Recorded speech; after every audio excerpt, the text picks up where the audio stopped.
श्री राम, श्री भैरव धाम सरकार की जय। आज का जो विषय है वो हमारे एक भक्त ने पूछा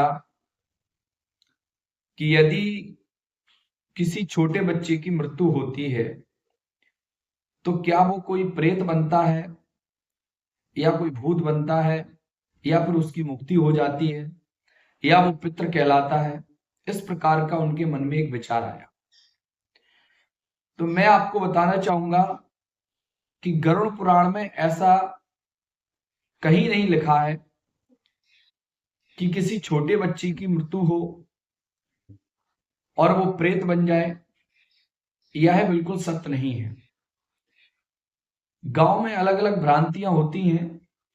गांव में कई लोग कलुआ, भूत या अवधूत बालक इस प्रकार की बहुत सारी बातें कहते हैं, लेकिन गरुड़ पुराण में कहीं भी इस प्रकार का उल्लेख नहीं आया है कि लगभग 2 या 3 वर्ष का बालक की अगर मृत्यु होती है तो वो प्रेत बनता है। ऐसा नहीं है।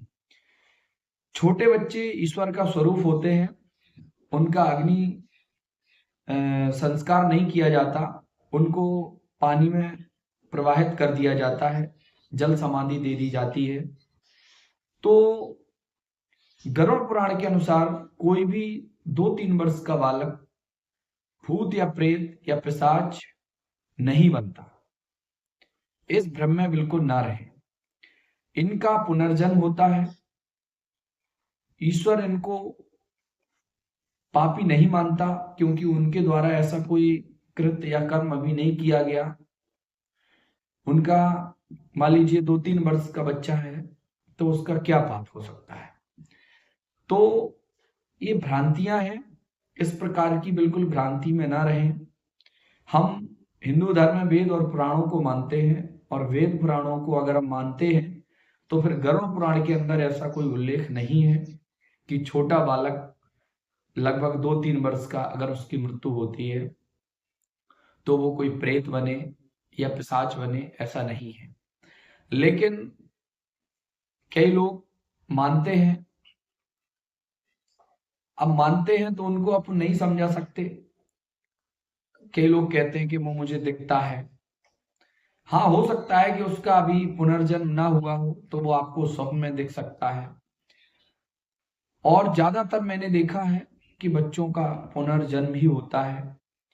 भगवान उनको अपनी शरण में लेकर पुनः उनका दूसरे योनि में जन्म होता है।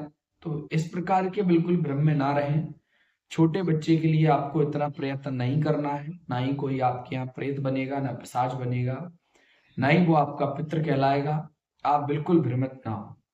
छोटे बच्चे लगभग 2-3 वर्ष, 4-5 वर्ष तक के कोई भी प्रेत योनि को प्राप्त नहीं होते हैं। ईश्वर की कृपा से इनकी सीधी मुक्ति होती है। गरुड़ पुराण में इसका उल्लेख नहीं है, इसलिए हम आपको इस विषय को बिल्कुल संक्षिप्त में ही बताना चाहेंगे कि आप ऐसी भ्रांति में ना रहें। जय श्री राम।